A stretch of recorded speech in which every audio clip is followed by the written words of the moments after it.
The Seattle Seahawks pull it off, and Drew Lock, George. Drew Lock, out of all people, the game-winning drive. It wasn't pretty all game, but it was at the end. Yeah, it was weird. I feel like he wasn't allowed to throw the ball the whole entire game, and on the last drive, they allowed him to do it. It was very reminiscent of early Russell Wilson days. Not saying Drew Lock is about to become a future Hall of Famer or anything like that. But I was like, is this George claiming that Drew Lock's going to be as good as Russell Wilson now? No, but I'll tell you one thing. It's easier for me to root for Drew Lock than Russell Wilson in general in life. So really happy for him. You're listening to the Sports on Tap Seattle podcast. I'm Sammy, and with me, as always, is my older brother, George. Your favorite place to be a fan of Seattle sports. Now let's get this party started. Gino, are you ready? Are you ready? You ready? Yeah, that was really exciting, and it was cool to see Drew Lock excited about it, right? He was emotional after the game. Yeah, good celebration. But, I mean, Drew Lock was crying, like, on the broadcast after the game. He was extremely emotional about it. He was part of that Russell Wilson trade. He hasn't started a game in 2 years until last week. It felt good probably for him. He said, I'll never forget that play call, that moment. Because for a guy like him, he knows, he might not be a starter very many times in this league. Like, in reality. Now, you could say many different things after a game like this, but just the way his career's gone, it's reality that he's not like, he's not like Trevor Lawrence here, right? He might not start that many games in his career, or might be one of those guys that bounces around as a backup. So having a moment like this on Monday Night Football against a team like the Eagles, helping keep a season alive for your team, it's got to be such a sweet moment for a guy like Drew Lock. Absolutely. And then one of those things you say he's not going to be a starter for a long time, and I actually agree with you completely. But there is a alternate reality we live in if the Seahawks do run the table with Drew Lock as the quarterback.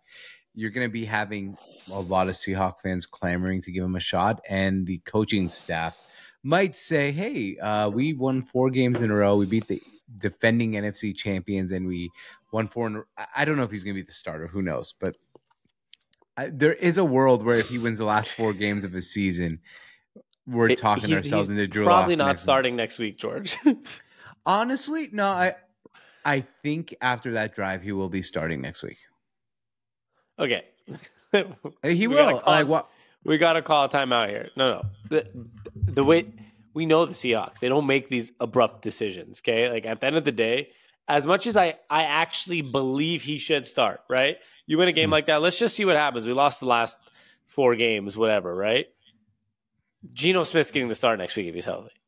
I don't even think that's like a debate in the front, like in the building right now. I mean, I think that Drew Lock might be a debate, or maybe a couple players, but they're starting Geno Smith next week. Who was cleared to play this week? He wasn't. They were testing. He was active. He wasn't cleared to play. Well, active means that he's available to play the game of football. I don't know. I think that we're going to be rolling with Drew Lock next week. Okay, there's a difference. You think they're going to roll with Drew Lock because maybe Geno's not healthy, different things. But if Geno Smith comes across healthy, I'm actually extremely shocked right now. I think, as like a personal opinion, and I think a lot of people would agree with this right now because, the way the season's been going, it would feel kind of great to have like a fresh start, a guy like Drew Lock come in and see what he can do, right? But I just genuinely and like full-heartedly believe that's not even an option for the Seahawks themselves. Well, I don't know. I mean, if there's anything in general that I've learned watching football over the years, is sometimes you go over momentum. You go see a guy like Drew Lock, who won the game the way he did against the Philadelphia Eagles. I'm not saying it's like set in stone he's going to be the starter, but I could definitely see Pete Carroll saying, hey, he gave us a spark. We're going to roll with Drew Lock. I really do. I believe that at some points in the season, when you're 7-7, you just came off an emotional win. I could see it rolling. I could be wrong, but I guess time will only tell. Like, we could go back and forth, but honestly, the only person probably knows that is Pete Carroll. Yeah. I mean, I don't even think it's a possibility unless it's health-wise, but I wouldn't be against the idea for a couple reasons. One, Drew Lock went out there and won a big game. 2, I mean, there's a higher chance that Drew Lock can kind of be the guy for 5 more years than Geno Smith at 33 years old. So there are some fun parts to it. But, I mean, we were also like a throw away from not winning the game, and we wouldn't even be having this conversation. So that's where my whole idea of it's not even a possibility is like one different play, and we're not even talking about this, right? So I don't think it's a possibility, but one different play, we're back-to-back Super Bowl champions. One play is a lot in the National Football League. One play is a big deal. There's no way you're being serious right now. I'm totally serious. You actually think the Seahawks are going to start Drew Lock over Geno Smith? It's a very, very big possibility that the Seahawks would look at this and say, hey, we want to see, we're 7-7. We're not going to win a Super Bowl. Can we see what we have in Drew Lock throughout the last 3 weeks of the season? It's very possible. Like, it's not like what's the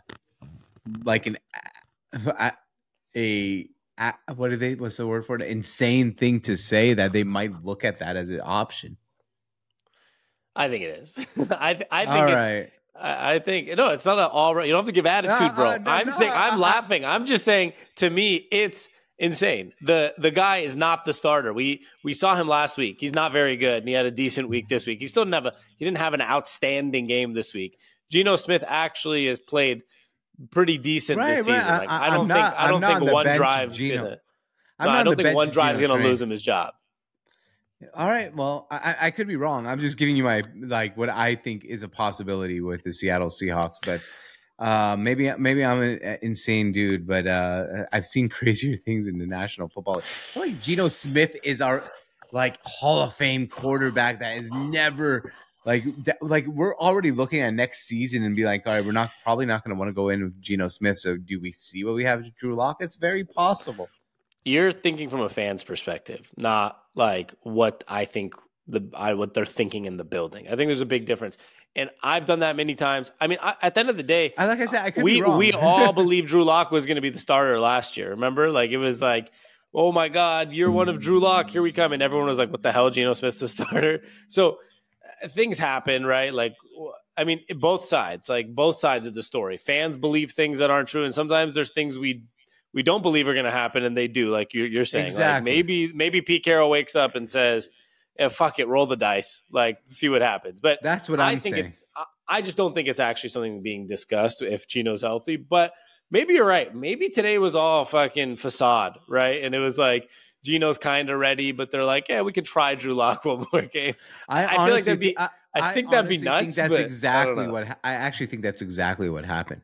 You think Geno's like, I'm ready, and they're like, we want to try Drew Lock here. Yeah, with the game that might potentially end our season.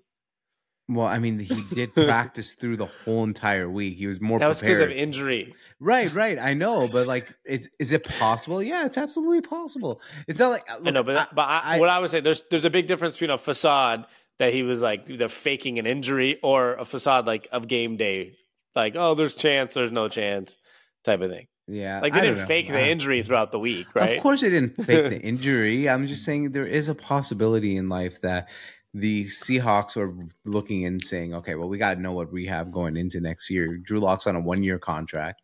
We're not a Super Bowl team under any circumstances this year. Like, I would be like shocked if we made a run in the NFC playoffs to win a Super Bowl. And they might be looking at it like, hey, well, let's see what this Drew Lock guy has before we decide what we're going into next year. You know, we'll see. I do. Yeah, like exactly. I said, I would, as a freaking, what do they call it? Couch GM, right? As like a fantasy football GM, I'm saying, fuck it, throw in Drew Lock. But I just don't think that's how it works in that building. Well, I'm not even saying I'm not even saying throw him in. I don't think Geno deserves to lose his starting job. I'm just saying I think the building might be looking at that as a possibility to see what we have the rest of the season. Yeah, I don't. I really actually that's fine. think that. I think there's a 0% topic about it right now. Now, maybe if Geno like comes back and looks hurt and injured, I think it all depends on the actual injury too, right? I think one thing. Absolutely. I don't know. I mean, the Geno Smith injury has been kind of weird. It's been a few more weeks than we actually anticipated. No. The two different injuries. The first one was the tricep. And then the groin's only this. They said from the beginning it should be a 2-week injury. I was reading about it from Adam Schefter today. This was expected. So this is different than the tricep injury.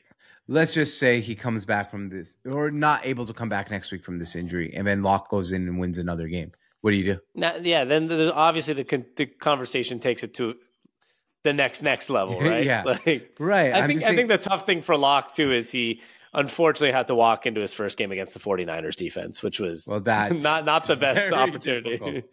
Yeah, and so maybe this game is more of a better portrayal of him, right? Versus the versus having to face the 49ers. And, you never know. Maybe that's how Pete Carroll's seeing it the way you're seeing it. Like, you know what? One game was shaky, but it was the 49ers. This game they won. Like, do we not play them after a big win against the Eagles? Maybe that's what, maybe that's what a guy like Pete is thinking. They're looking at it as, a team we're coming up next against is the Tennessee Titans. I mean, they paid Ryan Tannehill, but they wanted to play Will Levi because they're like, he's young. Fuck it. Let's see what we have. And we're talking about a guy in Pete Carroll who signed Matt Flynn to a huge contract and then said, fuck it, I'm starting Russell Wilson.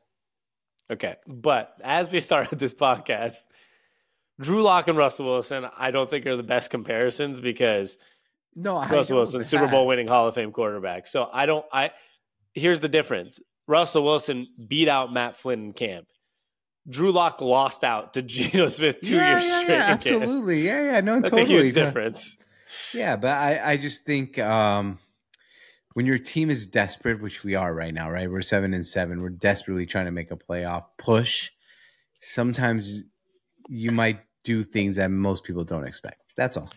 Yeah, I mean, at the end of the day, this is, in my humble opinion, the most important topic today because at the end of the day, a win's a win. Cool. We still need to win 2 out of 3 or 3 out of 3, right? To have a playoff shot. If we lose 2 out of 3, we're out probably, right? So regardless, we do need to win 2 out of our next 3 or 3 out of our next 3 to guarantee a playoff spot. And where is that? What's the biggest factor in football is the quarterback position. So at the end of the day, after a win like today, the win's cool. All that's fun. It was awesome seeing Julian Love with those 2 big catches or 2 big picks. DK Metcalf looked amazing. Yeah, they were catches. DK Metcalf with amazing plays. The Jackson Smith and Jigba touchdown. All that's fun. But to your point, in the building, technically the most important part moving forward to see can we win the next 2 or 3 games, the first thing you look at in almost every situation is the quarterback. Oh, yeah. That's what's important right now. Yeah, and in general, though, this team saved their season with the win. Yeah. I mean, they still had – I saw something because of Tampa's win. The Seahawks winning 3 out of 4, they still were at like a 71% chance of making the playoffs. But now that they won this one, I don't know if it's 2 out of 3 or if they win I don't know what the percentages are going to move to, but it's made it even higher percent chance. Well, I mean, it's 3 winnable games, right? That's the big factor here, in my opinion, is that you have 3 winnable games. It's football. You might not run the table, but at least there are 3 winnable games. The Titans, Steelers, and Cardinals could be all winnable games in this league. So we'll see. I guess the problem is we need some help too. Like losing both of those games to the Rams is not like. That fucked us. If we end at 9-7, that's gonna, or 9-8, that's gonna kill us. Yeah. But 10-7, we're probably in regardless. God, we're a field goal away from being 8-6 right now. 8-6 sounds so much better than 7-7. But it was 2 out of 3 wins, and you're a 10-win team, and you're in the playoffs guaranteed at that point. Yeah. So, but I mean, if you looked at this part of his schedule, and you said you got the Cowboys, 49ers, Eagles. We all looked at the schedule and thought either 1-3 or 0-4. So at least we took care of business and got one of those wins. I know it's like not the best thing in the world, but we took care of some sort of business to get 1 win. Sort of. I mean, we lost 3 of the 4, but we needed this win. At the end of the day, it's all about like the next week, right? Whatever the corniness situation is, like it's never about like what happened. It's about just next week. And we lost those 3 hard games that we all assumed could be a really hard stretch. But like you said, we ended it off with a win, and now we have 3 games that are on the easier side of the stretch. And whatever, at the end of the day, those games against the 49ers, Cowboys, that's just not going to matter if you go win these next 3 games and end off the season 4-0. Like, so you're right in some way. Like, you took care of business. At least at the end of the day in football, you took care of business this week. Now we move forward. Yeah. This is one of those wins I think we'll look back at here at the end of the season and be like, no business winning. Honestly, no business winning it, but we took care of some sort of business. I know it sounds weird. We took care of business by going 1-3 in 4 games, but I really believe we kind of did. If we win the next 3. Otherwise, we didn't take care of shit. Yeah, true. But we got to win. We need to win out, in my opinion, to make the playoffs. It's like I feel like the NFC, that back half is so loaded. We have to win out. I know analytically it's probably like if we win 2 out of 3, we're probably somewhere near like a 40 or 50% chance. But I know what you mean at a 9-8 clip compared to a 10-8 or 10-7. You know the difference with that number, like in football. We know the difference between a 9 and a 10-win team. With tiebreakers, like we lost twice to the Rams, and the Rams look like they are a legit football team, unfortunately. Yeah, they're only getting better too, which is interesting. Weird, right? Like you did not expect everyone thought that it was a collapse here.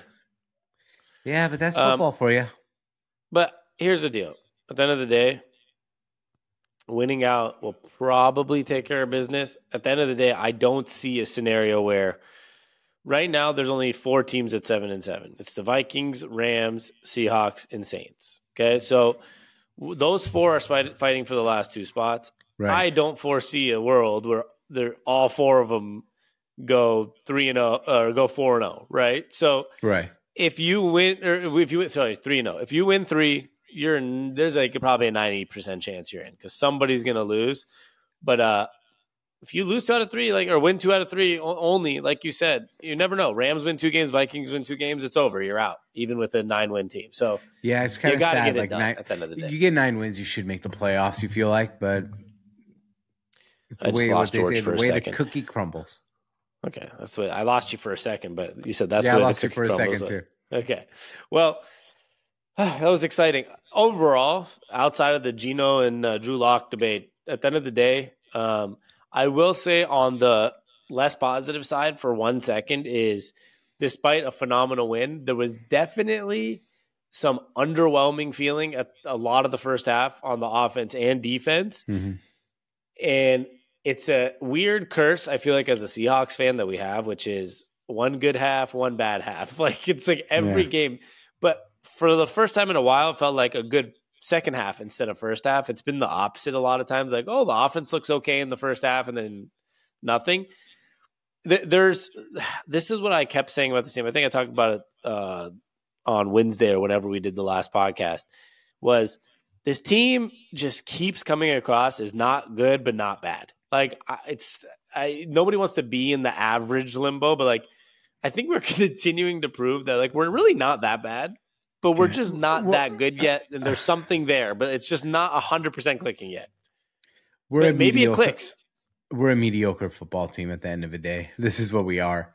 Win is beautiful. Love this team. Love the resilience. Loved what happened to Drew Lock. Loved the big play by JSN. But at the end of the day, this team is not. It's a mediocre football team that could make the playoffs, and if they win a game in the playoffs, it'd be a surprise. That's what we are. I mean, that's the truth. But that's. we're a little worse than we were last year, and we lost in the first round. But that's fine. That's a stepping stone, right? Like, which is why you want Drew Lock to be the quarterback, because maybe he's a part of the stepping, right? I don't think either one of these quarterbacks is a quarterback of the future. Yeah, that's fair. Of the future, yeah. But at least Drew Lock's young. Yeah, I think Drew Lock is gonna. If Drew Lock ends up having a career like Seneca Wallace did for us, where he comes in and plays a few games and can be a spot starter, that's good enough for what he is and how much we're paying for him. Yeah. I don't know. Both quarterbacks are not the long-term solution, obviously, like you said, but we'll see. I really, unfortunately, the way I see things, I just don't think there's a shot that he's even considered, but I would personally love to be wrong about this, because there was something exciting at least this week. I mean, it's better than the stretch we've been on, so I can't really complain about the way he played. And hey, we ended up a 4-game losing streak, right? Ended the 4-game losing streak. That's what matters. But in Gino's defense, like, it was a pretty fucked up schedule. So yeah. I mean, in one of those losses, that Rams loss, I mean, he did everything. He brought us into field goal range and we missed a field goal. Yeah, and the Cowboys lost. There's a big by 6. We missed a couple field goals that game. Right. Gino was playing fine. The offense scored 36 points or 33 points. If you lose with 33 points, this is why, in all honesty, I don't think the Drew Lock thing is a topic. It's just because I feel like if we really look at a lot of the Geno Smith games, there's been a few games where he's put up a lot of points or led the team on a drive and we miss a game-winning field goal. So I don't know. I think it's just hard. And the thing is, recency bias is also hard because we see what happens today, and that fucking excited me about Drew Lock. And he's kind of swag doing dances and stuff. So I just, it's kind of if you roll out Geno next week and you lose and he plays bad, now the talk's, damn, maybe we should have kept Lockett. And like, here's the thing. I threw out a poll on my Twitter, and Twitter it doesn't really matter, right? But if you think you're slick by doing that, Twitter is the dumbest place for Seahawks opinion. I definitely don't think I'm slick. This is before even we decided to record. But 58% of people think Drew Lock should be the starter the rest of his season. So that's why I think that's why I think it's a discussion, not a okay. But George, if 58% of Twitter thinks Drew Lock should be the starter, that should tell us that he's not going to be, because Twitter is probably the least likely place that understand what's going on in the building. Yeah, but I definitely think that, like, if we're gonna go listen to KJR and 710 tomorrow, they'll ask him tomorrow. They'll ask Pete Carroll, and he's gonna say Geno Smith's our starter. Yeah, he might say that, but do you think that is not going to be a topic of conversation? Like, between at least, but there's a difference. That's why I say it's a topic. Like, I'm not saying it's going to happen, but I definitely think it's a topic. But we're saying two different things. Remember, I said I agree. I think Drew Lock should get a chance. But what we were saying at the beginning is, I'm saying I don't think the building makes it a topic. I think the fans make it a topic. There's a big difference.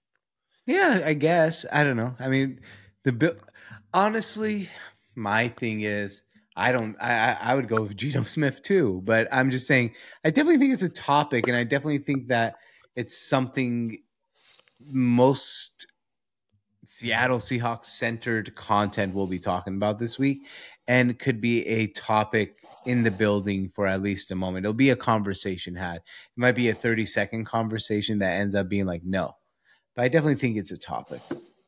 Yeah. If he's hurt, that's the only way I think. Yeah. But I think at the end of the day, a lot of times what we fans want is usually not really what's the topic in the building, unfortunately. But we'll see. Good for Drew Lock. That was awesome. I would not be upset if he was the starter just to try it moving forward. I'm not going to be upset either way. All I care about is the Seahawks pull out some more wins. I think at the end of the day, with our quarterback group anyways, I don't know if there's that much of a difference in general, like with it depends how the whole team plays. Like, the defense played bad in the first drive. The rest of the game, they were great. I mean, to get 2 picks on Jalen Hurts on big plays, to not allow, what was it? They only allowed 17 points against the Eagles offense in general. And they got like hundreds of conversions with the tush push. At the end of the day, if your defense plays like that in the second half and we hold a team to less points, we always are going to have a chance. So I think either way is an exciting, I think, collective group win, right? In general, like, it was a really exciting. Kenneth Walker's runs were unbelievable. Drew Lock, making great passes to not only DK Metcalf, not only Jackson Smith and Jigba, but also Tyler Lockett was making great catches. Like, everything was working. The 2 Julian Love picks, and Leonard Williams was on the screen a lot today, causing pressure. So overall, in general, I think it was a good example of when a lot of things are clicking with either Drew Lock or Geno Smith. I think the Seahawks team has something, and it's just that, like, they're not quite there, but there is something, and that's nice to see, at least, that rather than it's been a dead last couple weeks. Exactly. No, totally agree with that. I'm excited, though. Big week coming up. Christmas Eve, Titans game. That's going to be fun. We'll be back probably later this week to talk about it. Exactly. Yeah, I just build on this win and let's make this last playoff push. I'm excited. Let's do it. All right. I think that's all we got. Anything else? Man. That's it. Go Hawks. Go Hawks. Much love. And this is the Sports on Tap Seattle podcast. Make sure you find us everywhere at Seattle on Tap, YouTube, Facebook, Instagram, TikTok, Twitter, all the good places. I don't know why bubbles keep showing up on my screen. I know. That's why I keep looking at. Like last week was balloons. This week is bubbles. Whatever. I don't know what I've done. I don't know what the trigger was for the bubbles. I know this does balloons. Let's see if it works this time. Yep. But the bubbles, I'm not sure. What I don't understand is you're using the Osmo Pocket 3 camera, right? Yes. And it's an iPhone update, so I don't know why that works. I'm not sure. Maybe it's because I have a MacBook and it sees it, but it's not. Maybe that's what it is. Yeah, it doesn't work. Oh, bubbles is thumbs up. I was not giving thumbs up. So I know. See, it's this. It's because I'm holding the mic like this. I'm holding the mic with the thumbs up. That makes sense. That makes sense. See the bubbles. We learn something new every day. All right. Well, happy bubbles. Happy Seahawks win. Happy Monday night. And George, you know what we like to say? Hey, thanks for stopping by. All right. Go Hawks.